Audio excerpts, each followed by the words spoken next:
Кеттік па?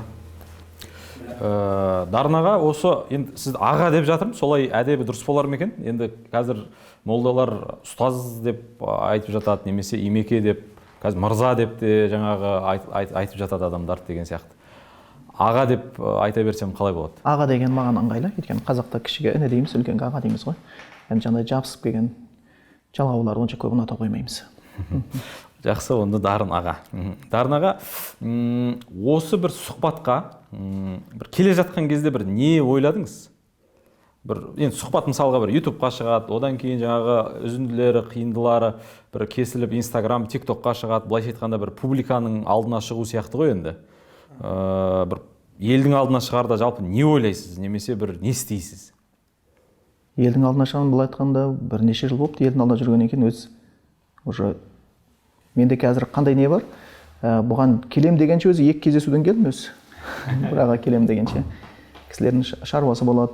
Былай дін бұрынғыдай емес. Мысалға ең алғаш кезеңдерде біз дін оқуын оқып жүрген кезде бізден сұрайтындай әкем өмірден өтіп кетті, Құран оқып берші деген сияқты осындай бір сұрақтар болады. Некемді қиып бересіз ба, жетісіне келесіз ба деген сияқты. Қазір жоқ, сұрақ өте жоғары. Жаңа отбасындағы мәселелер, сауда-саттықтағы мәселелер, ағайындардың арасында бір араздық болып қалған болатын болса, біреудің баласы кішкене есірткіге жақын болып қалатын болса, біреу казинодан шыға алмай жатқан болатын болса, соны қандай жолдарын істеуге болады деген сияқты, бұл әжептәуір үлкен, оны уже дін арқылы шешуге болатын адамдардың көздері жетті. Дін деген жай ғана кісі өмірден қайтқан кезде оқылатын бір әуен ғана емес екен, бұл адамдардың айтқанда өмірдегі проблемасын шешуге көмегі тиетініне көз жеткеннен кейін сұраныс өте көп қазір. Сондан осы уақыт сонымен өтеді өзі. Сон баратқан кезде неге шақырдым? Мысалы, қазір біреу шақырып отқан болатын болса, келінім мен балам арасы жараспай жүр, соған бір өзің ағалық кеңесіңді беріп кет десең, онда білесің, неге байланысты сұрақтарды, енді шариғат болған екен, аятын хадисін ойлап барасың ғой, сол күйінде. Біреулер жаңағыдай сауда-саттық істеп, сауда-саттығында қандай да біреу артық, біреудің малын жеп қойған болса, біреудің Алла жібін аттап қойған болатын болса, оны тазалыққа, тақуалыққа шақыру керек деген сияқты сол немен барасын. Енді бұл сұхбатқа кетқанда мен біле қоймадым, не нәрсе болатынын, сондықтан егер сұрақ қойылып отқан болатын болса, сол өзіміз білгенімізді айта береміз деп келе жаттық.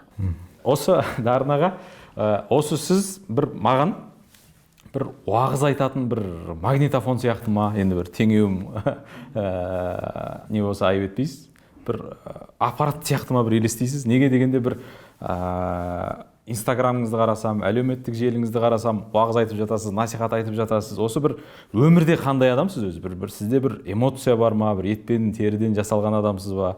Білмеймін, бір кино көресіз ба мысалға бір? Қандай адамсыз өмірде? Жоқ, ол адам. Адамды енді жақсы білетіні ол жақындары ғой. Әйелі, бала-шағасы олар көбірек біледі. Сол. Оның кім екенін, өйткені пайғамбар Мұхаммед Мұстафа солсының хадисінде келеді ғой. Хиярукум ли ахли, ана хиярукум ли ахли деп келеді. Сендердің жақсыларың, әйел балашыларыңа жақсы қарағандарың, мен әйел балашыларыма жақсы қараймын дейді. Кісінің үш түрлі мінезі болады. Көшедегі мінез, одан кейін жаңағы егер жиі араласатын достарымен болған мінез, одан кейін отбасындағы мінез. Оның шын бейнесі отбасында көрінеді. Көшеде аз ғана уақытқа әдепті көрінуге болады. Былай енді достарыңмен болған кезде достар уже біраз уақыттан кейін сезеді оны. Ал енді отбасында сен бірге өмір сүргеннен кейін сенің бүкіл нәрсең белгілі болады. Сондықтан ол жаңағыда бізден де бір уағыз айтатын сияқты көру мүмкін. Менің көптеген әлеуметтік желіде жүрген уағызым, шынын айтсам, ол уағыз емес етін. Тең жартысы. Ол дастархан басындағы әңгіме. Бірақ елдерге қызық көрінетін көрінеді, соны бірге салып жүреді екен, аяғы шылдырлап жатады, маяқтан бала шулап жатады деген сияқты арнайы бір уағыздар болған емес. Мен оны кейін өзім көремін де, қазір енді елдің бәрінің қолында бір сотка, бәрі режиссер сияқты ғой, соны салып жатады. Енді оларға бір үлкен бір тақырып болып көру мүмкін. Ал ол айтып отырған әңгіме, ол мені күнделікті оқып жатқан нәрсем. Қазақта мақал бар, қазанда не болса, ожауға сол ілінеді дейді. Енді біздің жиі оқитын кітаптарымыз Алланың кітабы Құран, және оны Аллахтың жіберген елшісінің жаңағы сөздері ғой, хадистер деп қоямыз, соны оқимыз. Сонда сол ішімізге түскеннен кейін біреу бізбен сөйлессе, бір нәрсені көретін болсақ, ішімізден сол нәрсе шығатын сияқты. Ал елге бисмиллахс көп болғаннан кейін, Алланың аяты көп болғаннан кейін, хадис көп болғаннан кейін бір уағыз айтып жатыр деп ойлайтын болу керек. Бірақ бұл менің өмір сүру үрдісім. Айтқанда мен осы Құранға сәйкес өмір сүре тұрсам, сонымен қарап тамағымды ішемін, сонымен қарап ұйықтаймын, сонымен қарап әйел бала-шағалармен қарым қатынасымды жасаймын. Білмеймін, күнделікті өмірде мысалға жаңағы кино көресіз ба мысалға сіз? Енді кино көретін уақыт менде жоқ сияқты, шынымды айтсам. Менде былай күрделі жоқпыз, не десем болады. Көбінесе кеш жатып қалғаннан кейін, мен өзім кеш жатқанды ұнатпаймын, бірақ ол мүмкін емес. Елдің арасында жүргеннен кейін менің көргенім қанша әрекеттер жасадым. Соңғы 5-ші намаздан кейін көп отырып қалмай жатып қалсам деп ойлайтынмын. Бірақ ол мүмкін емес екен. Бізде қазақтарда кешке басталады. Тойы болсын, жиналысы болсын, қонағы болсын, басқасы болсын, өзі кешке біз қимылдай бастаймыз. Одан кейін ол қай уақытта бітетінін де білмейсің. Өзің сұранып кетпесең. Содан кейін енді не деген сөз? Сен бірге барғаннан кейін кешке келесің, тойып келесің. Тойып келдім деген сөз, таңғы асты ішуге қажеттілік жоқ. Онда таңғы ас ішпейсің, сонымен түнгі ас пен түскі ас қана болып қалады. Үйге барамыз, сосын кей кезде бала-шаға болады, әңгімелесіп қаламыз, кітабымызды қараймыз деген сияқты. Сосын әйтеуір дем аламыз. Таң намаздан кейін уже түннің ұйқысы кем болғаннан кейін тағы бір дем аламыз дегенше түс жақындайды. Одан кейін менің әдетім отырамын да жиналған сұрақтарға жауап беремін. Өмірімдегі көп уақытты осы алады. Ол менен бір 3 сағат, кей кезде 4 сағат уақытымды алып қояды. Соның өзінде кей кезде ыңғайсызданамын, аманатты орындай алмай жатырмын ба деп. Өйткені өте көп сұрақ келеді. Соны отырып алып, асықпай жауап беруге тырысамын. Одан кейін ары қарай түскі шай болады, бала-шағалардың шаруасы болады, біреудің мектептегі шаруасы болады, семьямыздың өзінің айтатын несі болады, оларды тыңдап шығу керек болады. Одан кейін достарымыз болады. Сөйткен кезде қайтадан кеш барады. Сіздің бір сүйікті әніңіз бар ма аға?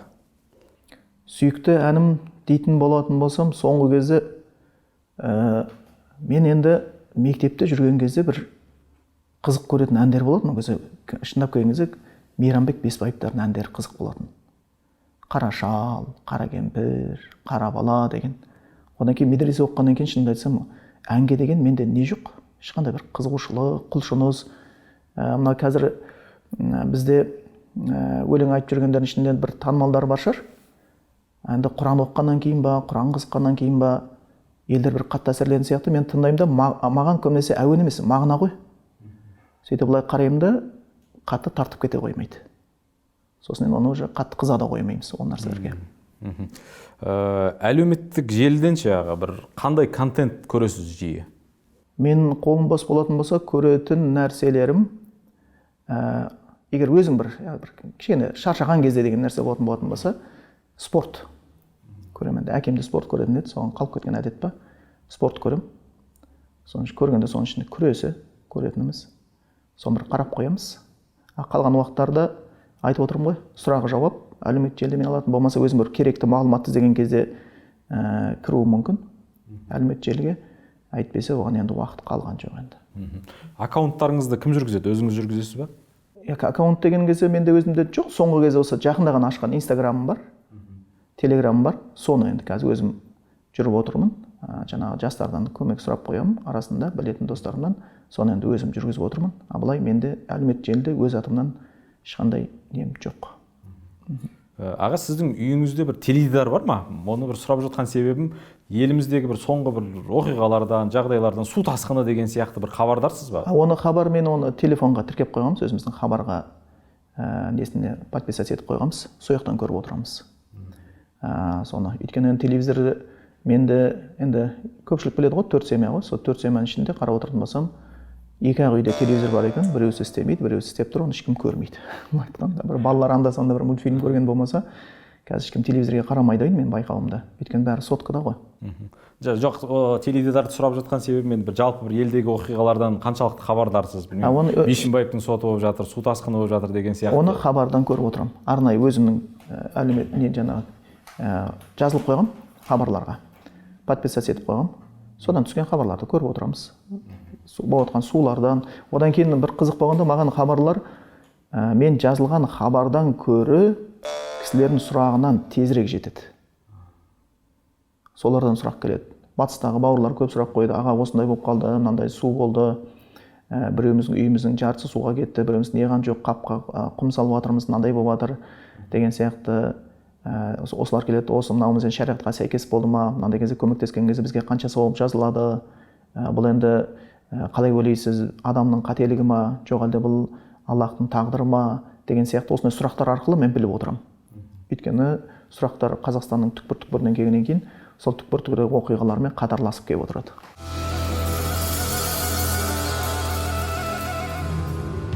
Молда боламын деп бір ойладыңыз ба, армандадыңыз ба? Алаш бастаған кезінде мен молда болу мүлдем ойымда болған жоқ. Бірақ молдалық қызмет атқардым мен. Көмекші имамның қызметін атқардым, медреседе мұғалім қызметін атқардым. Дін саласында жүремін деп армандадыңыз ба деген ғой? Бас имамдық қызметкерлікті атқарды. Одан кейін жаңағы Халифатай фонды болды, енді ол да діни бағытта ғой. Соның енді жаңағы директор болып жұмыс істедік деген сияқты біраз уақыттар. Ал негізі алғаш намаз бастау кезеңдерімде, енді намаз бастаудан гөр деген гөр Құранға қызығу деп айтсақ болады. Бастау кезеңдерімде мен мүлдем жоспарымда молда болу, имам болу ол болған жоқ екен. Мендегі болған нәрсе әкем жаңағыдай оқуға біз енді көбінесе әкеміз районда инспектор болды, шешеміз мұғалім болды деген сияқты, арғы нағашылары председатель дейді ғой, әкімшілікте қызмет жасаған, кітапқа осындай неге қызметтерге жақын еді ғой, өкіметтің қызметтеріне. Сосын мен де енді үйде отбасына жаңғыз бала болғаннан кейін мектепті күміске бітірдік, оқуға түсем дедім, түсе алмай қалдым. Негізі таңдағаным журналистика болды. Өйткені мектеп жасынан кішкене аудандық газетте сырттай тілші болып жұмыс істеуші едім. Сөйтіп оған түсе алмай келдім. Түскеннен кейін сәл бір іште өкпелі болды енді. Әділ болмады, үйтпеді деген сияқты, баласың ғой енді. Сөйтіп келіп, босқа өткізбесін деп, әкем бір сұраныс жасады. Осы Тараз қаласында Абдықадыр мешіт медресесінде Құран үйретеді екен, сен бір Құран үйреніп келесің бе деп. Содан басталып кетті. Барғандағы мақсатым тек қана Құран үйрену етін. Өйткені Құранды оқытқан кезде мен қызық нәрсе болды, 28 әріп екен. Мен ойлағам бір өте бір жұмбақ әлем, бір сондай бір ғажайып әлем, қиын әлем, оны екінің бірінің қолынан келе бермейтін әлем деген ой болды ғой. Сөйтсем 28 әріп ананы тоймай қалдық, тез бітіп қалды. Ол кезде кадр деген мүлдем жоқ. Сол Ахметжан деген имам кісі болатын. Ол кісі сұраныс қылды, сен бітіріп кетіп қалмай, бізде жоқ кадр, сен мұғалім бол деп. Соны қарадым, сөйтіп мұғалім болып жүрдім, намаз үйрендім, мұғалімдік қызмет жасап жүрдім. Сол кезде Құранда бір қызық нәрселер, сол нәрсені мені тартып кетті бұл дінге қарай. Бірақ ол кездің өзінде имам боламын деген болған жоқ. Құранды оқытқан кезде мен өте көп қазақтағы таныс сөздер кездестірдім. Арабша білмеймін. Алламал инсана бил қалам. Қалам қарасам, Халифатай атамыздың кітабынан қалам болып тұр екен. Сол сияқты зәлкәл китаб, ла райба кітап десем кітап болып тұр екен. Сол кезде ой жылтыдай қалды, енді біз оқыған нені әке-шешеміз үйретіп бастаған ғой енді. Мына кітапты түсінуге болады екен деген ой жылтыдай қалды да, мендегі бірінші мақсат Құранды түсіну үшін араб тілін игеру керек деген нәрсе болды. Осы болған. Одан кейін уже араб тілін үйрене бастағаннан кейін сұраныстар болды, мұғалімдік қызметтер болды, ауданның әкімінің айты бойынша жаңағындай бас имамдық қызмет жасадық. Осылай одан кейін жалғасып кетті. Филологсыз ғой, мамандығыңыз бойынша? Негізі мамандығым филолог.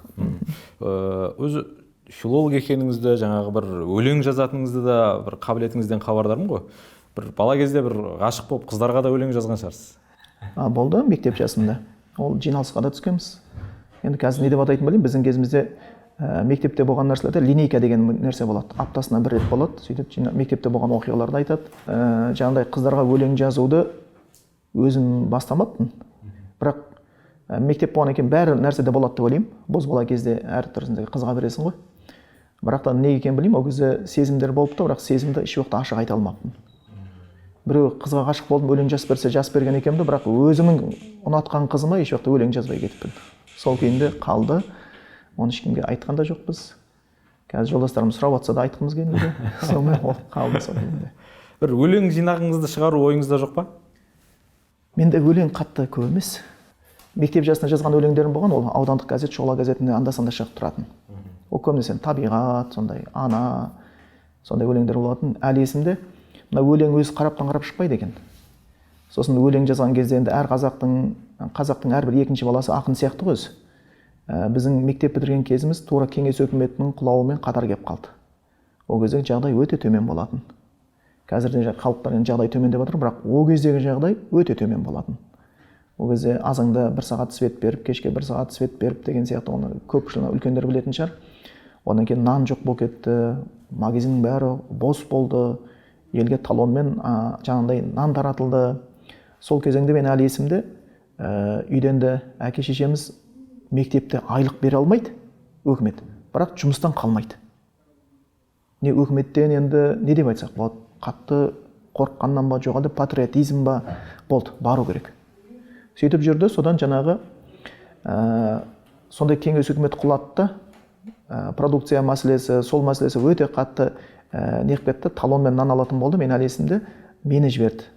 Сонда бардым, қарасам, адам көп. Мен өзім кішкене жас кезінде әлі жуаз болып өскен. Барсам, жаңағы хлеб дейтін машина болатын, сонымен келеді, елдің бәрі талонмен ғой, үйдегі адам санына қарап өлшеп нан береді.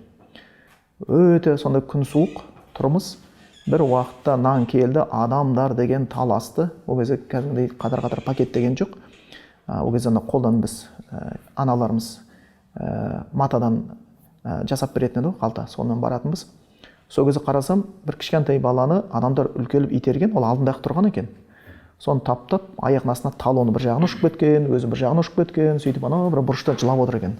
Сол кезде қарап, уайымдадым. Жассың ол кез. Үйге келіп отырып, сол кезде бірінші жазған өлеңім бар. Бірақ сол бірінші жазған өлеңім әлі есімде қалып кеткен екен. Енді ол қазір ешкімге қажет болар емес, бірақ сол кездегі ең бірінші жүректің бір уайымдаумен шыққан нәрсесі, білмейсің ғой, елдің бәрі свет жоқ, нан жоқ, талон алып жатырмыз. Соны жаңа бала жылап отыр, ешкім ойлап жатқан жоқ. Үлкендер бар, үлкен ер кісілер де бар, апалар. Біреусі жаны ашып, мына балаға обал болды деп жатқан жоқ. Адам аш болатын болса, адамгершілік қасиетімізді жоғалтып қояды екенбіз, өкінішке орай. Соны жаңа бала жылап отыр, сосын келгеннен кейін сонда жазғаным ғой енді. Арыстанмен күш қалай таласады, мұңмен өтіп бара жатыр балашағы, о сұмдық-ай, бұрышта жылап жатқан бала емес, өз елінің болашағы деген сияқты. Содан шығып кетеді екен өлең. Содан басталды. Одан кейін ары қарай бізде ауданда Шұғыла дейтін газет болатын. Ода бас редактор Базар Қилыбаев деген ағамыз болды, өте бір жақсы кісі еді. Оның қасында, кейін ол кісі бас редактор болды, Байтенғали Төлентаев деген кісі болды. Менің былай айтқанда осы филология саласында өлең жазуда дұрыстауыма деген сияқты бұл нәрсеге бір мақала жазуға қызығуыма ол кісінің көп себепкері болды. Ол ерінбейтін. Сол барам, кей кезде қол бос қалған кезде шақырып алып, дарым мынандай болады, шал сұйқас деген болады, мынандай болады, мынандай жолдар болады деп түсіндіріп, реттеп, сөйтіп арасында дұрыстарын газетке шығарып, ар жағында жігерлендіріп отыратын. Сөйтіп сол адам мен өзімді кітап отбасымыз жақын еді, одан сайын кітапқа жақындауыма себебін тигізіп кеткен. Сол филология, әдебиет демек сөз бір сүйікті бір әдеби кейіпкеріңіз кім? Бір сүйікті кейіпкерлерім мен оқыған ол кездегі Бауыржан Момышұлы болды. Сол кісінің кітаптарын бір қызық көріп оқыдым. Ол кезде бәрі оқыған шығар. Александр Бектің жазған Арпалыс деген кітабы бар ғой өзі. Соны қызық көресің, енді батыр адам ғой. Қылышын қойып қойып, мен тек айтамын, сен ештеңені өзгертпе, шындықты жаз деген сияқты. Сонда маған ол шындыққа жақын болып көріп, соны оқып шықтық. Ол жерден де одан кейін тағы да басқа кітаптарда Қара маржандарды оқып шықтық. Олар енді бізге бір қызық болып көрінетін. Өлеңдерден кімдердің өлеңдері осы Қатыр Мырзалиев ағалардың, Тұманбай Молдағалиев ағалардың, сосын ол кезде өте бір не болатын. Осы Мұхтар Шаханов ағамыз бенен Мұхали Мақатаев ағамыздың өлеңдері бір қатты қызық болатын. Соларға қызығатынбыз. Соларды көретінбіз. Ал кейіннен кейін енді желтоқсан оқиғасы болды. Ол одан кейінгі жастардың, мен ойлаймын, сол біздің кезіміздегілердің көбісінің өзіне үлгі тұтқаны, бір неғаны Қайрат Рысқұлбеков, солар болды. Олардың жаңағындай әйтеуір қазақ деген атым бар, 25-те жасым бар, еркек тоқта құрбандық атам десең атыңдар деген бұл сөздер енді бізге бір ол кезде өте қатты әсерін тигізген болатын. Сол кезде кейіпкерлеріміз. Қазір қандай бір кітап оқып жатсыз, құпия болмаса? Қазіргі кітапты мен өте жақсы көремін, бірақ бала-шаға көбейгеннен кейін, араласатын кісілерім көбейгеннен кейін кітапқа уақытымның аз қалғанына қатты өкінемін. Енді бірақ оқып жатқан кітап, менде тасталмай оқитын кітап, бәленбай жылдан бері, 20 жылдан бері басқа кітапты оқимай қалсам да, ол Құранды оқимын. Бұл менде әдетім. Ол егер қай күні менде Құран оқылмай қалған болатын болса, ол маған одан гөрі тамақ ішілмей қалған жақсы, ұйқым қанбай қалған жақсы, көбірек жақсы болып келеді. Сондықтан Құран, одан кейін жаңағындай пайғамбарымыз хадисі оқып қойған болсам да қайталап оқып отырмын, осы екі кітапты үзбеймін. Қалған кітаптарды енді бір қол бос болған кезде оқып қоярмын деп түртіп қоятындарым бар.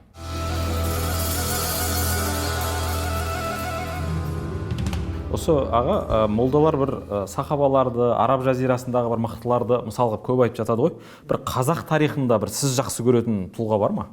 Ол кім бар болса? Қазақ тарихында тұлғалар бар, әлі мен ойлаймын. Олар енді діни, біз енді дін саласындамыз ғой, әркім өзінің саласы бар. Мен де кей кезде естіп қаламын, әлеуметтік желіде көріп қаламыз.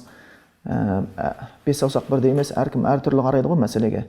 неге болса молдалар, имамдар неге сол арабтарды айта береді, неге сахабаларды айта береді, неге қазақтарды айтпайды, неге басқа қылмайды, неге арабша сөйлей береді, неге қазақша сөйлемейді деген сияқты осы нәрсені көреміз. Олар бір жағынан дұрыс айтса, бір жағынан бұрыс айтып жатыр. Енді ар жағында бір елге, жерге жаны ашып жатқаннан кейін, бір арабша сөз көп болғаннан кейін олар бір шошып қарайтын шығар. Бірақтан мынандай әр саланың өзінің терминологиясы болады. Мысалы, бәріміз мектеп көрдік қой. Мысалы, мектепте химия сабағы болып отқан болатын болса, химия сабағында Лермонтовтың «Белеет парус одинокий» деп оның өлеңін, болмаса «Айттым саған қалам қас» деген өлең оқылып жатпайтынын білеміз. Сондықтан сен химия сабағына келіп, не мынау формула саған кім керек, H2O-ның не қажеті бар, қазақ онымен айналыспаған, қазақ деген бүркіт ұшырған, тұлпарға мінген деп химия сабағының пәнін бұзатын болатын болса, ол мұғалім не деп айтады ол? Оған жайсыздық туады. Егер сен шынымен де саған бір әдебиет, сол тарих қызықтырып отқан болатын болса, онда сен сол тарих сабағына барып отырсаң болады. Университет болсын, мектеп болсын. Сол үшін кейбір адамдар молданың жұмысы ол дін негізі. Әр саланың спортшының жұмысы өзінің спорты. Әр саланың маманы болады. Енді молда оның жұмысы дін болғаннан кейін, ол енді ол спутникті айтпайды, ол спортты айтпайды, ол дінді айтады.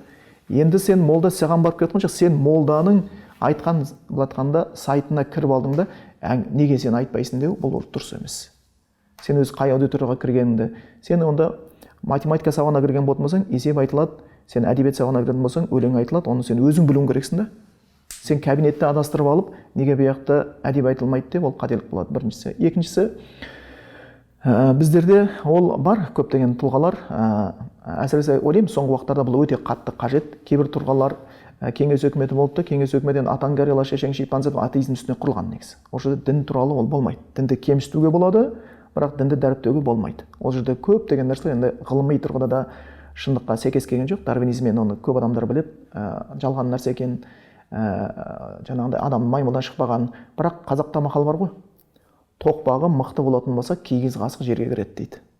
Кеңес өкімет енді бір адам жасын жасады, 70 жылдай сол кезде көптеген өзінің қате саясаттарын кіргізіп, миға тоғытты, кіргізді, үйретті, батқанда өздерін сол несіне әдебімен жүргізді деген сияқты болды. Бірақ соның өзінде кеңес өкіметінің цензурасынан қазақтың көптеген зиялылары өтіп кетті діни сарындағы мақалалар менен діни сарындағы өлеңдер. Оны бәріміз көре аламыз. Мысалы, біз дін саласын зерттеген кезде, мысалы айтайық, дін саласында жазылған кітаптар біздің енді қарапайым халық Қожа Ахмет Яссауи деп ойлайды. Қожа Ахмет Яссауидің Диван-и Хикмет мен 3 рет оқыдым. Шағатай тілінде оқып бастадым, аударма тілінде оқып бастадым деген сияқты. Абай атамыз, болмаса Шәкәрім Құдайбердиев деген сияқты ар жағында басқа да зиялылардың дін туралы жақсы айтып кеткендері, ар жағын түбін баратын болсақ, бірінші тілек тілеңіз бір Аллаға жазбасқа, бесінші тілек тілеңіз 5 уақытта 5 намаз, біреу қаза қалмасқа деген бұқар жолын бәрін келетін болсақ, ол біте қайнасқан біз көреміз. Бірақ тарихта көміліп аты аталмайған адамдар және бар. Бұл салаға енді менің уақытым жоқ, бірақ мен Нұрбарак институтының бір студенттері мені қонаққа шақырған болады. Сол кезде аға деп санап бір сөйлеген кезде сонда мен айтқаным бар еді. Сендер қазір бітіріп жатсыңдар, сендерде басқа адамда болмаған мүмкіндіктер бар. Сендер тілді түсініңдер. Өйткені кейбір қазақтың көне зиялдарын түсіну үшін араб тілін түсіну өте қажет. Одан көден біліп тұрған жоқ. Мысалы айтатын болсақ, Абай атамыздың қара сөзінде келеді ғой. Жаратушы берген хамсы хаваспенен тақиқылап бәрін түсінуіміз керек дейді. Енді қазір хамсы хавас десек, көп түсінбейді оны. Оны тарихшы да түсінбеуі мүмкін, оны әдебиетші де түсінуі мүмкін, бірақ арабша білген адам ол бірден түсіне қояды. Адамға берілген тану 5 құралы. Көз көру үшін, қол ұстап сезу үшін деген сияқты, иісті анықтау үшін мұрын берді, есту үшін құлақ берді деген сияқты, дәм сезу үшін тіл берді деген сияқты. Осы 5 нәрсе арқылы, Құдайдың берген 5 нәрсесі арқылы сен Құдайыңды әлемде тануыңа мүмкіндігің бар. Оны хамсы хавас деп Абай атамыз өзінің заманында өте жеңіл айтты, өйткені олардың түсінікті. Бұл қара сөзінде. Болмаса өлеңінде келген сияқты, аманту оқымаған кісі бар ма, ва кутуби дегенмен ісі бар ма? Енді қазір оны арабша білгендер болмаса, аманту деген де нәрсе, ва кутуби деген де нәрсе деп адамды ойланып қалуы мүмкін да. Өйткені мұсылманшылықтың кез келген өзін мұсылман деп есептейтін адам амантуды білу керек етін. Ондай болса, Абай атамыздың кезінде аманту оқымаған кісі бар ма деген сөз, әрбір қазақ бұны білді деген сөз. Оны білген болатын болса, оны соны білдіретін, сауатты қылатын молда болды деген сөз. Оны бір жабайы құрашын сиырын сауып, қойын бағып қана өмір сүрмеген, бұларда мәдениет болған, бұларда дін болған, бұларда дәстүр болған сол нәрселер кездесіп отырғанда. Сондықтан енді бұлар, ал енді тарихта көрінбей қалғандар болған, өйткені олар өте қатты діндар болған үшін. Махмұд Тарази деген кісі болған. Мен өзім бұл Тараз қаласында Абдықадыр мешіт медресе бар, ол енді көне болып есептелінеді, ЮНЕСКО-ның несіне кіргізіп қойған дейді. Сол жерге біз оқып жүрген кезімізде Сауд Арабиясынан бір кісілер келді. Түрлері қазаққа ұқсайды, киімдері арабқа ұқсаған. Ол кезде имам бар еді, қарсы алдық, сөйтіп келді де бізге әкеміз айтты, осындай қалада, осындай мешітте мен имамдық қызмет жасағам. Кейін кеңес үкіметі келгеннен кейін қудаландым, Сібірге айналдым, Сібірден мен Меккеге түстім, Меккеден Мединаға бардым. Мединада әкем сабақ берді дейді. Қараңыз, Тараз қаласының имамы Мединаға жеткен кезде сол жаққа барып арабтардың өзіне сабақ беретін дәрежеде білімі болған. Енді осындай тұлғалар олар көлеңкеде қалып кеткен. Ал енді бұл нәрсе, жаңа Абсаттар ағамыз дер мысалы кейбір тұлғаларды зерттеді ғой, сол сияқты енді қазіргі бітіріп жатқан тек қана бұл дін дегеніміз Құран оқып, жаназа шығарып, сонымен ғана шектелмейді, бұл көп нәрсені үйретеді, өте көп нәрсені үйретеді. Соның ішінде осы тұлғаларды оятып, халықтың санасына жаңа тұлғалар беруге болады. Кеңес өкіметінің цензурасынан өтпей қалған. Әйтпесе, бір Тараз қаласының имамы барып арабтарға ілім беру деген, ол қандай деңгей? Ол өте жоғарғы деңгей.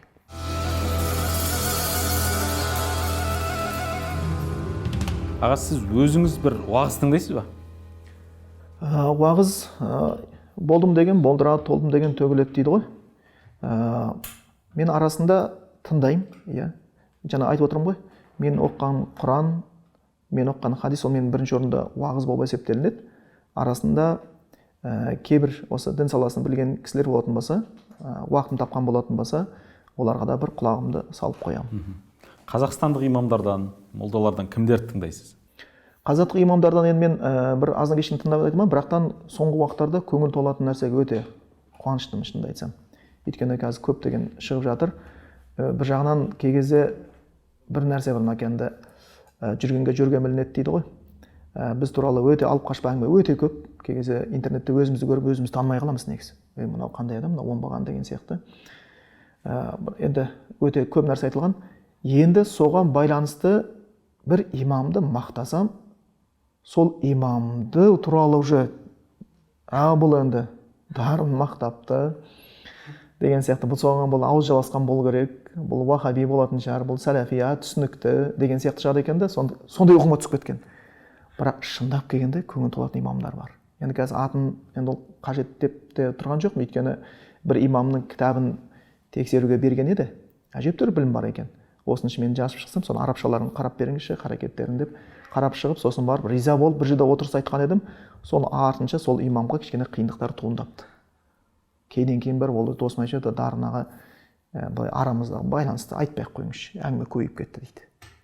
Бірақ шындап келген кезде қазір имамдардың ішінде, енді аттарын атап түстерін айтқан жоқ, бір жүрегім тыныштық табатын, көңілім орнына түсетін, бір үміт сыйлайтын имамдарды көрем, тек қана көріп қана қоймаймын, шынымен де оларға дұға жасаймын, тілеулестік білдіремін. Жаңа интернетте біраз әңгімелер мен туралы айтылады деп отырсыз ғой. Шынында да өзі сізге қатысты бір негатив көзқарас бар, сосын бір позитив те бар. Біреулер жаңағы қолыңды өлгісі келеді, біреулер жолыңды өлгісі келеді деген сияқты. Жалпы елдің сізді не жақсы көріп, бір не жек көріп жүруі жайлы өзіңіз ойландыңыз ба? Неге бұның себебі? Жас кезінде оны ойлана қоймайсың. Жас кезінде бір жақсы сөзді көрсең мәз болып, жаман сөз көрсең көңіл күйің түседі ғой. Ал кейін жасың ұлғайғаннан кейін, Құранды көбірек оқығаннан кейін, тәжірибе жиналғаннан кейін уже бұл нәрселер сені қатты алаңдатпайды. Неге? Өйткені өзіңе мынандай принцип қоясың да, мақтау сөзге сеніп қалмау керек, даттау сөзден сынып қалмау керек. Сен өзің істеп жатқан нәрсең ертең Аллахтың алдына барғанда ұялтпайтын нәрсе болатын болса, істей беру керек. Өйткені бізден де жақсы адамдар болған. Әйтпесе, ар жағынан мысалға пайғамбарымыз Мұхаммед Мұстафа саллаллаху алейхи вассалам 40 жасында пайғамбар болды. Аллах тағала оның туған кезде белгілері болған пайғамбардың. Бірақ 40 жасында сол елдің бәрі құрметтеген адамдар 40 жасына келіп бір ғана Аллаға сыйыныңдар, бөлек нәрсеге сыйынуға болмайды деген кезде ол кісіге айтылмаған сөз қалмады. Ал енді одан төмен қарай түсіне беретін болатын болсақ, енді жаңа Абай атамызды айтып отырмыз ғой, айналып келген кезде осы жиі айтылатын кісілердің тұлғаларының бірі ғой. Сол кісінің өз өмірі қалай болғанын біз білеміз. ол кісінің сабап кеткендердің кім екенін білеміз. Онда орыс келіп сабап кеткен жоқ, қытай келіп сабап кеткен жоқ. Былай айтқанда өзінің қара көздерінен таяқ жеді деген сияқты, қара сол сөздерін жазатын кезінде өзіне де былай айтқанда кімге сөзім өтеді, мені тыңдайтын ешкім жоқ. Ең болмаса жазып кетейін деді, бірақ та қондайбек болып қалды.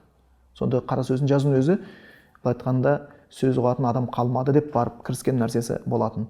Сол үшін бұл жерде ең басты мәселе ол сен өлгеннен кейін ғана сөзден құтылуың мүмкін. Қазақта да мақал бар ғой. Қазақтың өлгеннің жаманы жоқ, тірісінің сөзден аманы жоқ дейді. Сонда бұл заңдылық, ол нәрсеге өкпелеуге болмайды.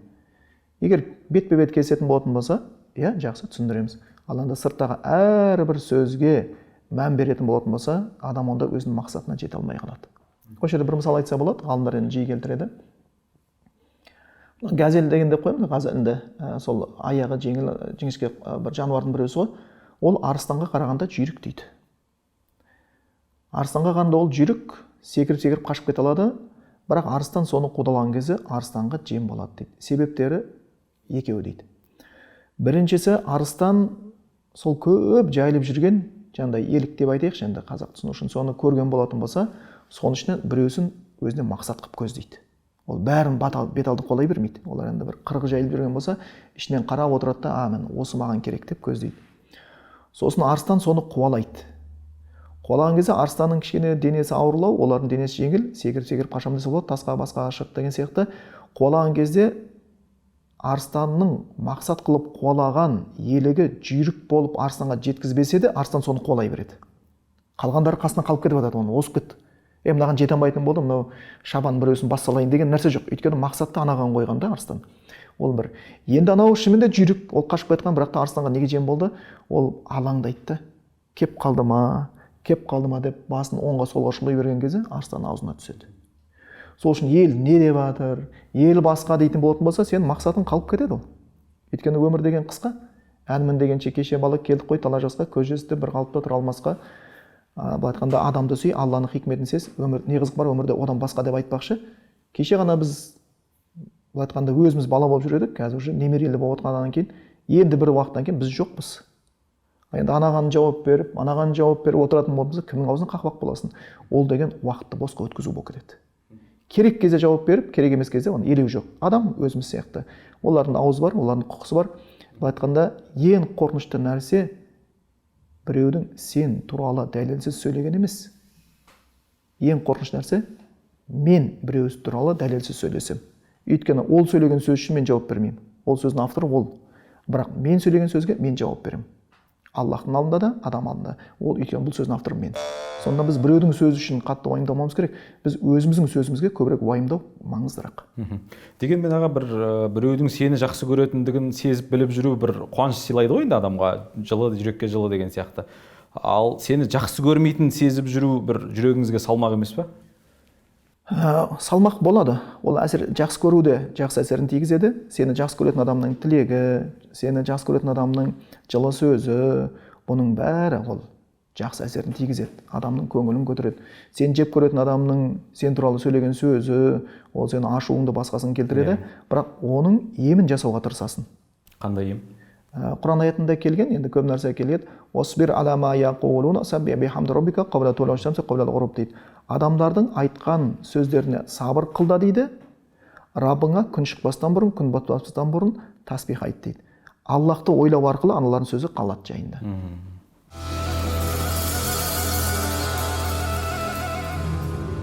Қазір тағы бір айтылатын пікірлердің бірі, қазіргі бір мұсылмандар әлсіреп кетті.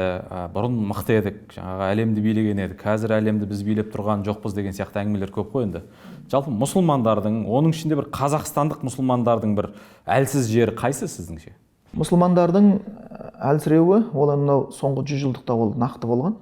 Оған дейін мұсылман әлемге билігінде жүргізді. Оны біз білеміз. Омайяттар династиясы болсын, Аббасидтер династиясы болсын, Мамлюктер болсын, бейбарыстардың кезіндегі айтқанса біздің жерімізден шыққан кісі ана жаққа барып, арабтың еліне барып, қанша бір нені басқарып, әділ басқарып деген сияқты, пайғамбарымыздың Мекке, Медина мешіттеріне қамқоршылық жасап деген сияқты. Соңғысы Осман империясы деген былай айтқанда, ол 6 ғасыр биледі. Әлемді шошытқан Совет өкіметі 1 ғасыр өмір сүруге шамасы жеткен жоқ. бірақ Осман империясы 6 ғасыр биледі. Бірақ Осман империясының шындап келгенде оны сырттан құлатқан жоқ, ол ішінен құлады. Өйткені мынау мемлекет деген болсын, басқа деген, ол жүйе деген бұл адам сияқты. Бір адам 40 жыл өмір сүреді, біреу 60 жыл өмір сүреді, біреу 20 жыл өмір сүреді, біреу 100 жыл өмір сүреді деген сияқты, оның жасы болады.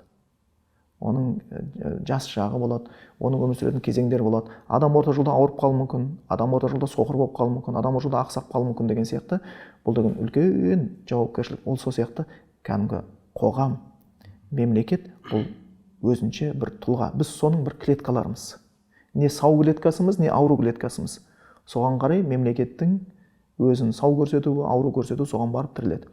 Сондықтан соңғы жылдық бойынша олар ислам ол қай жағынан болатын болса, өзін дәл дүние жағынан болсын, дін жағынан болсын, дәлдеп беруге ол күші жетеді. Исламның бірақ негізгі акценті исламның адамды адам қылу, одан кейін маман қылу. Ал қазіргі нәрсе бойынша біздің соңғы қалыптасқан зайырлық көзқарас бойынша бірінші орында адамды маман қылу, одан кейін адам қылу. Әйтпесе ислам діні мамандықтан қарсы емес, технологияның дамығаны, бірақ ислам дінінде адам болу ол маман болудан жоғары тұрады. Сол үшін анау Бернард Шоудың бір сөзі бар ғой, енді онда қарап отырмай көп нәрсені айтады ғой.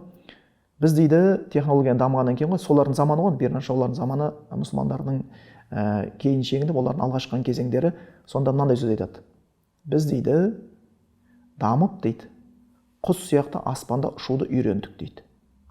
Балық сияқты теңізде жүзуді үйрендік, енді адам сияқты жер бетінде өмір сүруді үйренсек қой дейді. Айналып келгенде бәрі осыны көрді да олар. Сол үшін қандай дамыған мемлекеттер бар. Мен өзім Аллахтың қалауымен шет елдерде де көп көрдім. Өте көп көрдім. Европадағы кейбір жетістіктер таңдай қақтырады. Бірақ рухани дағдарыс оларда өте қатты. Олар неге ата бабасы мұсылман болмаған Францияда, ата бабасы мұсылман болған Европа елдерінде адамдар ислам дініне келіп жатыр? Өйткені рухани шөлдеді олар. Материальный оларда проблема жоқ. Машинадан, үйден, пенсиядан олар қиындық көріп жатқан жоқ.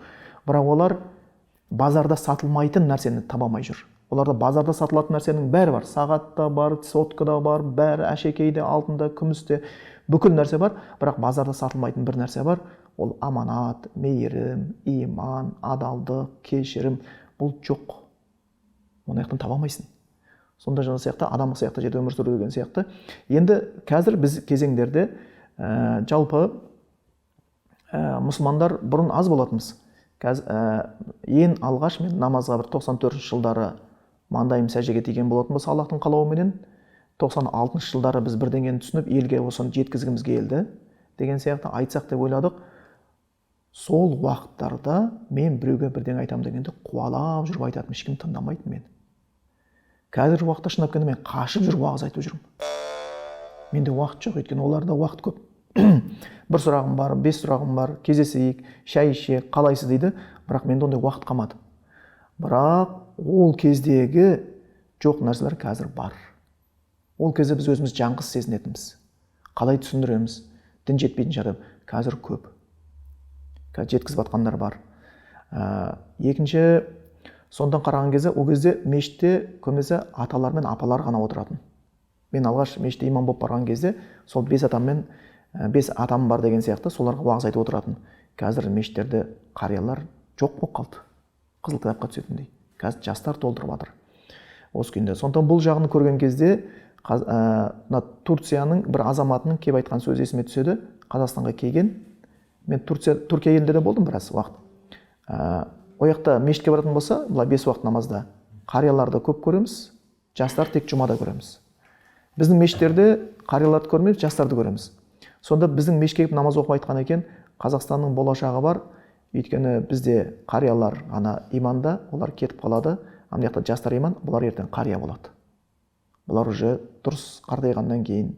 Егер сенің ішіңде иманмен, біліммен қартайсаң, сен қария боласың да, ондай болып қартаймасаң, жай шал болып қаласың да, ешкімге пайдаң тимейді, пенсияны алып қайта салмақ түсіресің. Ана жақта болатын болсаң, қария болып, дария болып пайдаң тиеді.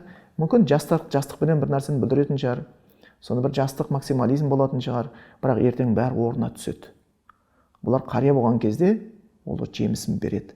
Сол кезде ол ағалық жасайды, сол кезде ол аналық жасайды, сол кезде ол бір жұмсақтыққа шақырады, сол кезде ол мейірімділікке шақырады, ол кезде өзгере бастайды. Соған қарай отырып, мен салыстырмалы түрде, мен дәл қазір мен өлшесем онда көп қой әңгіме, бірақ бұрынғы 20 жылыңғы нәрсеменен қазіргіні өлшеген кезде үміт қылатын нәрсе бар деп ойлаймын.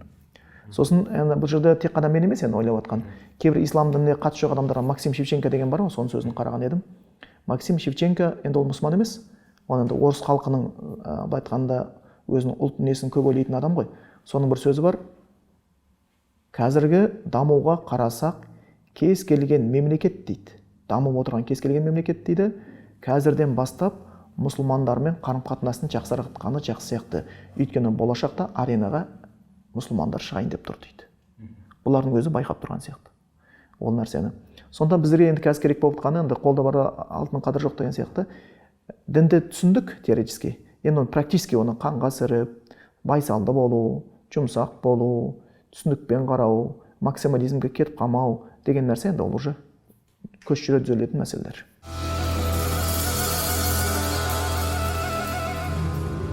Аға, жаңа өзіңіз де айтып отырсыз ғой, жаңағы көп әйелім бар, 4 әйелім бар деген сияқты, жасырын емес, ол нәрсе өзің талай жерде айттыңыз. 8 наурыз өтті, бір бәріне сыйлық бердіңіз ба? Мен шын айтайын, 8 наурызға деп мен келіншектерім олар менен сыйлықта күтпейді, мен сыйлықта бере қоймаймын. Ол жасыратын жоқ енді. Бірақ бізде 365 күннің ішінде ол бірнеше рет әйелдеріме бірақ сыйлық беру деген менде бар. Өзі осы нәрсені сұрағым келіп отыр да, қазір өзі 8 наурызды тойламаңдар деп осы молдалар күнде ұрысып жатады. Бірақ жаңағы бұл біздің мерекем емес, бұны біздің ата-бабамыз тойламаған деген сияқты. Енді ол кісілердікі де дұрыс. Бірақ жаңағы соған малданып көп жігіттер жаңағы жылында бір әйеліне сыйлық бермей жатады ғой кейбір жігіттер. Осы жаңағы бір 8 мартты қыздар жағы бір сарылып күтіп отырмау үшін қалған күндері бір мерекеге толы болу керек шығар деп ойлаймыз да. Сіз сөйтесіз ба деген ғой? Иә, мен енді өзімнің тек қана келіншектеріме ғана емес, өзім мүмкіндік тауып жатқан болса, анамыз бар, тапқанса қарындастарымыз бар, сәл бірдеңе болатын болса, ол әйтеуір сол қолға бір болса қуантқым келеді ғой. Өйткені шариғат бойынша пайғамбарымыздан мынандай хадис бар: ахаббул аъмали илаллахи, Аллахтың жақсы көретін бір ісі бар, сурурун тудғилу фи қалбил муъмин дейді. Иманды жанның жүрегіне кіргізген қуанышың дейді. Оны бір күндер датаны күтіп отырудың қажеті жоқ. Кез келген уақытта қуанта беруге болады. Сондықтан бір сәті түсіп қалған болатын болса, сондықтан ол енді мен бүкіл адам үшін жауап бермеймін, бірақ енді елде солай деп ойлаймын өзім. Ол тек қана мен емес, көптеген мұсылмандар, мұсылманшылықты түсінгендер, олардың бір жылдың ішінде 40 мәрте 8 марттар болып қоятын болу керек. Егер әйелдің көңілін көтеру болатын болса, олар 40 мәрте 8 мартты тойлайтын адамдар болуы мүмкін. Сол күні арнайы күндерін бөліп деген сияқты, бірге барып шайын ішіп деген сияқты, сөздермен сыйлығын сыйлап, болмаса басқадай материальный сыйлықтарын беріп, олар оны жасап отырады деп ойлаймын. Өйткені ислам дінінде тахадау тахабу дейді. Араларында сыйлықтарын көп болсын, орталарында сүйіспеншілік күшейеді сонда дейді. Махаббат күшейеді дейді. Әйелдеріңіз сізге риза ма? Енді риза, мен өзім ризамын. Олардан енді ризашылық сөздерді жиі естіп тұрамыз. Мен де өзім риза екенімді білдіріп отырамын. Олардан енді жиі естиміз. Енді ол деген сөз енді ыдыс-аяқ шылдырламайды дегенді білдірмейді ғой. Онымен өлшенбейді, бірақтан олардан шындап келген кезде, олардан осы бір сөздерді естіген кезде, ол қатты қуантады. Сізге раз болсын деген сияқты, сіздің себебіңізден Аллах Тағала осындай қылды деген кезде, ол бізді қатты қуантады.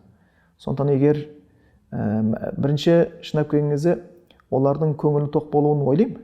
Өйткені кісінің баласы ғой. Ол да біреудің қызы, ол да біреудің қарындасы деген сияқты. Ол да шынап келгенде адам, ол да ет, ол да сүйек, ол да жүрек деген сияқты. Ол да бір нәрсеге қуанады, ол да бір нәрсеге ренжиді. Сол үшін қуантатын нәрсені көбірек жасауға тырысамыз. Ол нәрседе. Жаңағы өзіңіз айтқан ыдыс-аяқтың сылдырын қалай шешесіз? Сіздің бір тәсіліңіз бар ма, инструментіңіз бар ма? Бізде, мен үшін де, семьям үшін де бірінші инструмент ол шариғат. Енді олар оны түсініп отыр, мен де түсініп отырмын, сонда біз орнымызды білеміз. Сосын бұл жерде бір нәрсе айта кетейік. Мына инстинкт деген нәрсе бар, сосын ақыл деген нәрсе бар. Сосын сезім деген нәрселер бар. Түсінікті болу үшін айтайықшы, мысалы, инстинкт деген бәріміз мектеп оқыдық, бәріміз университет оқыдық, білеміз ғой, енді адамның кейбір түсіндірмелер бойынша бейсаналық жаңағындай жауап беру дейді. Сен бірдеңеден свет өшіп қалған болса, селк ете қалуың деген сияқты, болмаса төбеден бір зат құлап кеткен болса төбеңді ұстай қойың деген сияқты осындай бір нәрсе болады да. Сол сияқты еркекке тән инстинкт бар, әйелге тән инстинкт бар. Отбасында ол жиі көрінеді. Біздің заманымызда осы инстинктті бар екен, қанша мектеп оқысақ та, университет оқысақ та, енді шариғатта ол жиі айтылады, бірақ соның өзін мектеп оқып, аттестат алып, диплом алып отырып, соны білмегендіктен отбасында көптеген кикілжіңдер осыдан туындайды.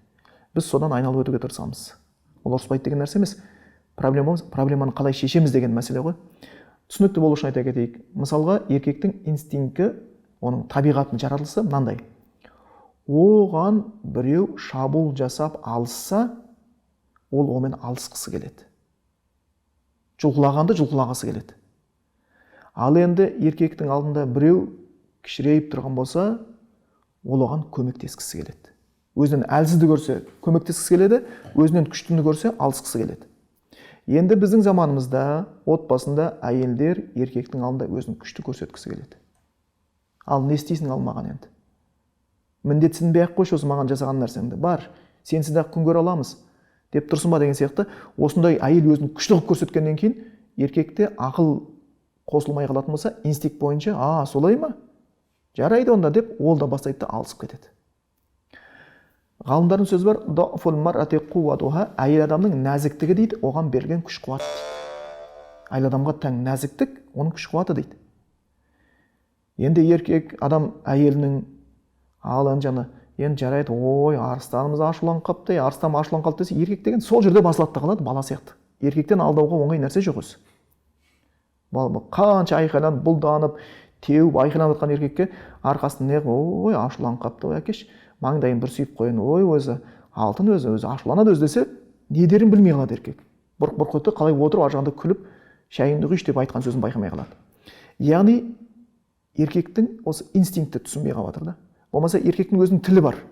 Бізді құртып жатқан мынау нелер, батыстан келген фильмдер, ол фильмдердің бәрі бойынша бір әйелдің соңында бір 10 еркек жүгіріп жүреді, тізерлеп гүл береді, сондайды ойлап қалады да. Жоқ, шын еркек олай жасай алмайды. Шын еркек ол басқаша болып тұрады. Сонда еркек үйге келген кезде бала шағасын жұмыс істеп ойлап келеді, ол магазиннен бір 2 бөлке нан менен 3 килограмм картошка алып келген кезде, үйіне кірген кезде, ол біледі, шкафтың қаяқта екенін де біледі, ол холодильниктің қаяқта екенін де біледі ол. Қай жерге нанды қаяқ қою керек екенін бәрін біледі. Бірақ кірген бойда бала шағасы болып тұр. Бірақ бала шағасына береді, әйеліне айтады. Ей, Хадиша, қайдасың? Ей, Хадиша.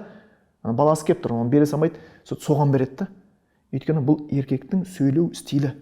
Ол айтамайды, жаңағындай әйел құсап, эмоцияға беріліп, мен сендерді сүйем, сендер үшін ойладым, мен осыны жұмыс істедім, сол жұмыстан кеткен кезде мен ойладым, екі әйелімді далаға суыққа шаршатып шығармай, 2 бөлке нан ала салайыншы, сосын барып картошка ол бір қуырып берсе, бір мәз болып ет жесем деп, өйтіп бір өлең қосып, ондай жасай алмайды. Сондағы соны көрсетіп, мені бағалас екен деп тұр да.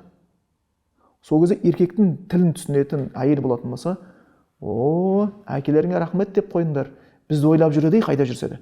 Сол кезде болды, мәз болады. Яғни осы отбасындағы инстинкттерді еркекке еркек ретінде қалауды, әйелге әйел ретінде қалауды ұмытқанбыз да.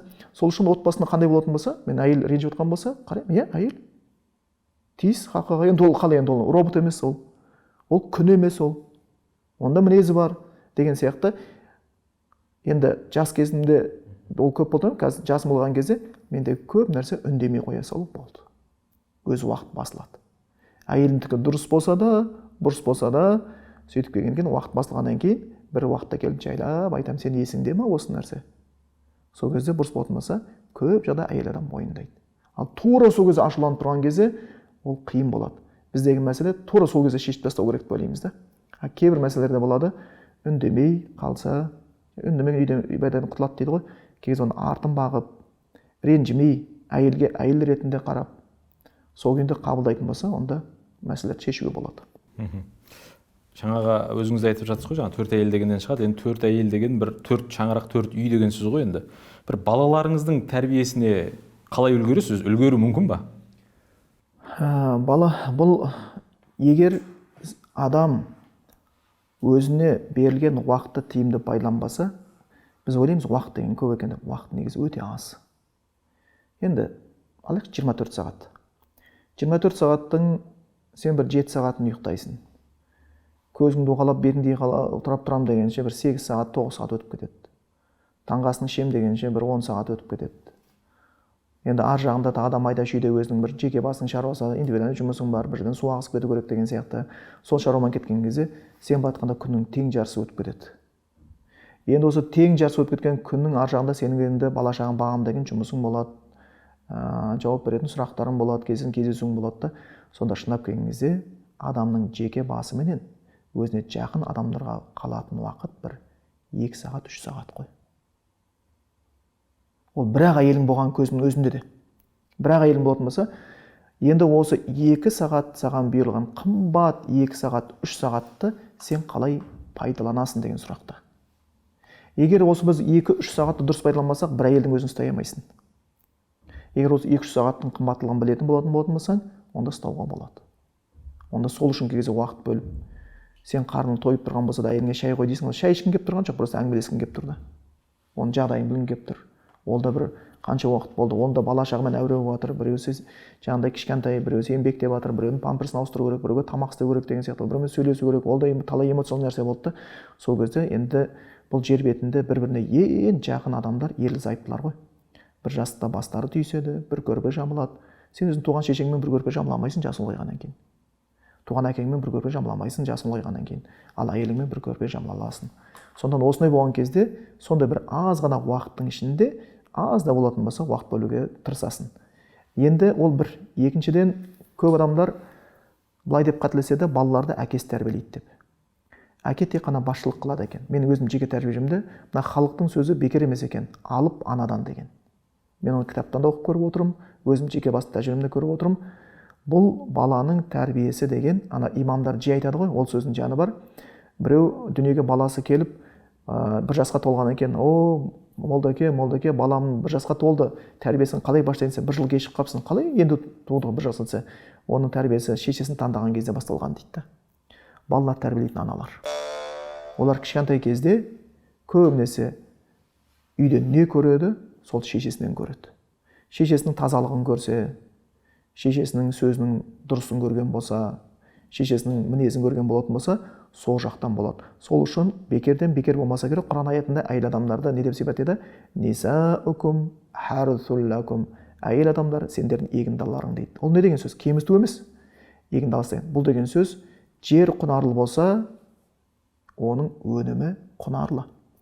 Жер құнарсыз болса, оның өнімі құнарсыз. Сондықтан бұл әйелдерге байланысты. Енді Аллах Тағаланың маған берген жәрдемі, ол менің әйелдерім, ол бір Аллаға сеніп 5 уақыт намазын түгендеп жүрген әйелдер. Сондықтан олар менің солардың намаз оққаны, солардың үйде бір кезде Құран оқып отырғандары, олардың бір намаз оққаны, бұның бәрі ол біздің балаларымыз үшін тәрбие болып есептелінеді. Соған байланысты. Әйтпесе, уақытты жеткізу ол өте мүмкін емес. Оны тек қана дұрыс пайдалана білу керек болады.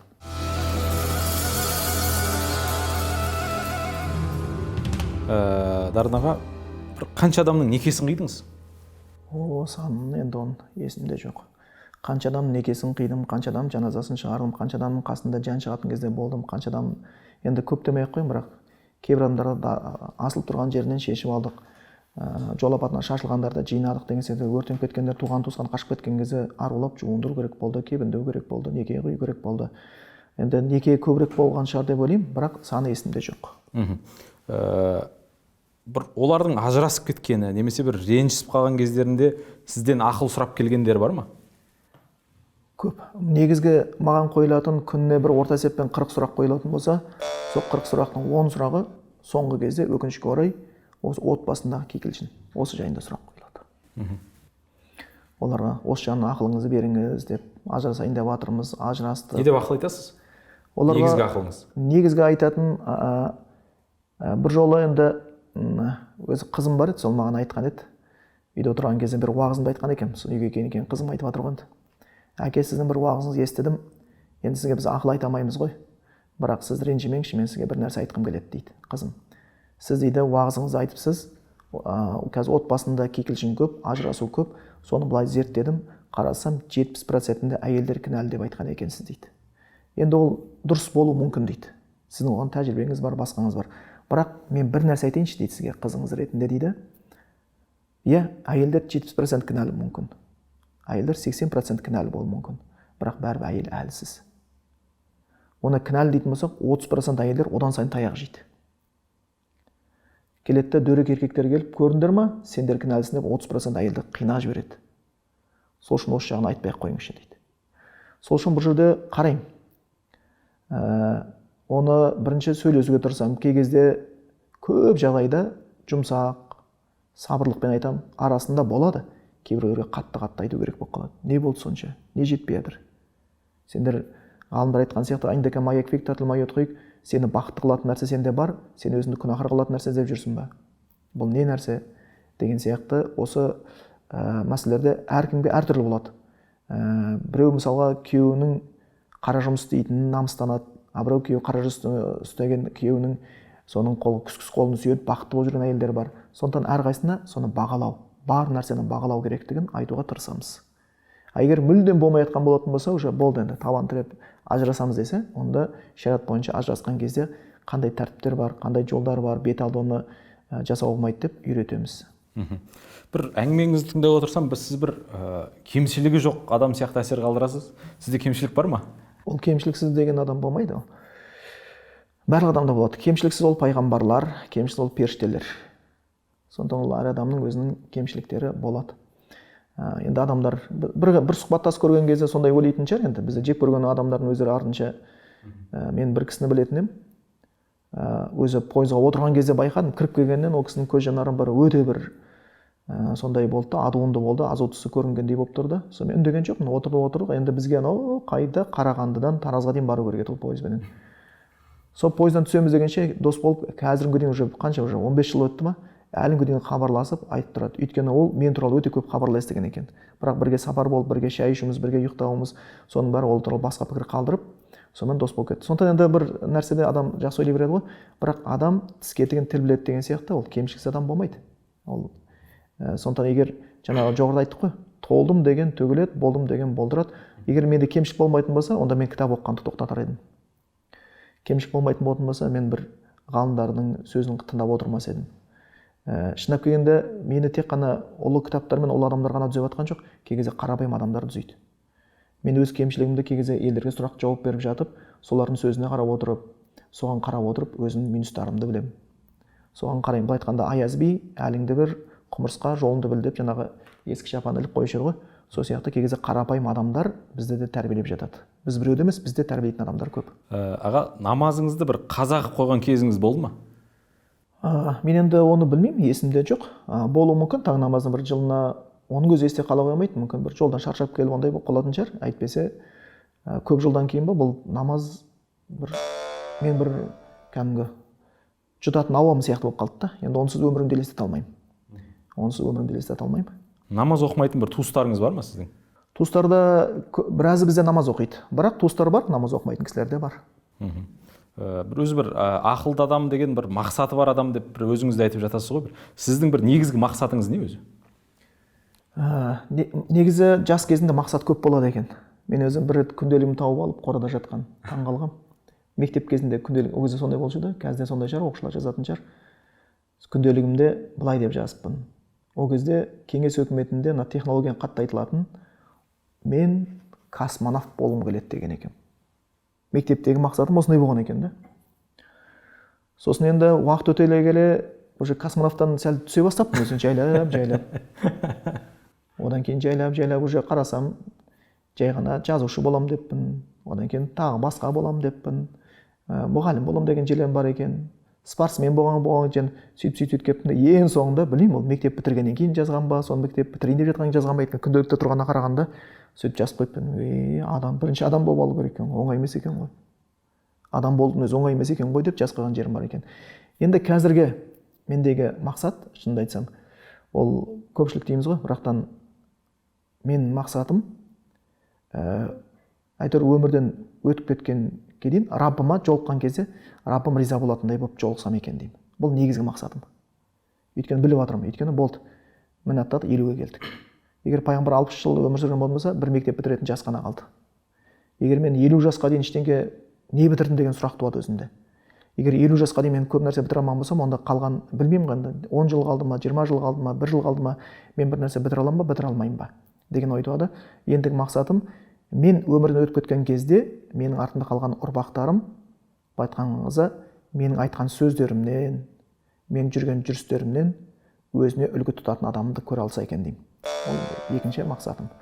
Қалған адамдар енді өздері әркім өз баласын ойлап жатар деген сияқты, басқа адамдарға тиіп жатса қуанамыз, басқаларға пайдамыз тиіп жатқан болса, бірақ негізгі артта қалған ұрпақ ертең әкесін естігенде, көрген кезде соны білсе екен деймін. Сосын сол ұрпақтарым ең бастысы мына дүниемен алданып қалмаса екен деймін. Дүние өткені қатты алдайды екен. Қызыл жасылы, бұл дүние уақытша, ақырет мәңгілік екен, соны біле жүрсе деген ойым бар.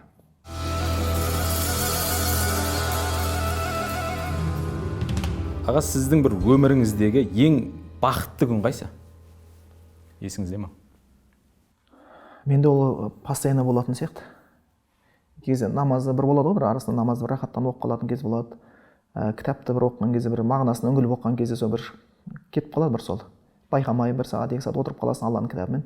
Сол кезеңдер өзіме бір бақыт сезінемін. Сіздің басыңыздан өткен бір ең қиын оқиға қандай? Мен басымнан қиын өткен оқиға көп болды, бірақ есімде қалып кеткені, әкем кетіп қалған кезде біразға дейін маған қиындау болды. Сіздің бір жүрегіңізде жара көп па? Ол көп деп айтса болады, бірақтан бір жақсы жер әйтеуір дін емдеп беріп отырады да, дәріміз бар. Сіз неге дайын емессіз? Мен ба? Енді барынша күніге дайындаламын, бірақ әлі дайын емес сияқтымын. Аллахтың алдына қайтып кеткенге өлімге дайын емес сияқтымын. Бірақ күніге дайындалуға әрекет жасаймыз. Керісінше, неге дайынсыз сіз? Не нәрсеге дайынмын десек, енді қарасақ, ол қысқа сұрақтар, ең қиын сұрақтар қысқа сұрақтар ғой. Антоним болып қалу, екеуі біреуі үшін түсініксіз болуы мүмкін да. Мен өлімге дайын емеспін, бір жағынан мен өлімге дайынмын. Өлімнен қорқасыз ба? Өлімнен шынап келгенде ол бәрі адам қорқсын, қорықпасын, бірақ өлім ешкім жақтырмайды. Бұл хақ. Айша анамыз айтқан сияқты, бәріміз өлімді ұнатпаймыз ғой деген, біз иман еткен ғой. Бірақтан маған өлімнен де қатты қорқатын нәрсе бар. Өлімнен кейінгі жағдай қалай болады? Мен дұрыс өмір сүре алдым ба, дұрыс өмір сүре алмадым ба? Сол көбірек маңыздырақ. Адамдардың бір бойындағы қандай кемшілікті сіз кешіре алмайсыз? Адамдардың бойында ма? Енді кешіре алмай қалатын кездерім бар, бірақ ол адамдар тәубе қылып отырмын, соларды кешіріп кетемін.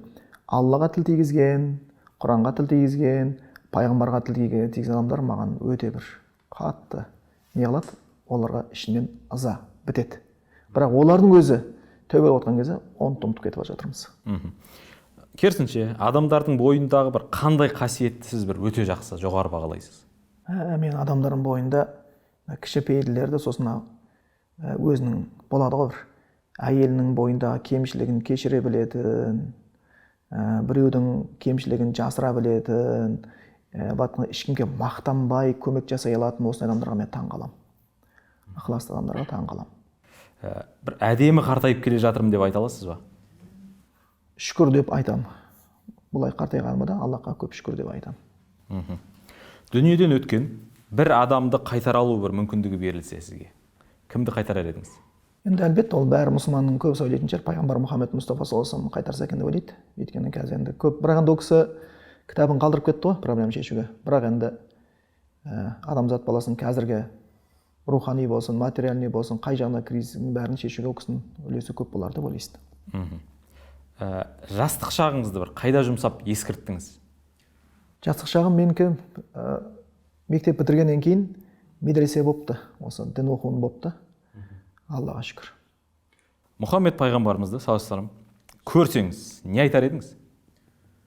Айтатын ештеңкем жоқ, тек қана барып, ол кісінің қасында отыру, жүзін көру, соны үлкен қуаныш болатын еді.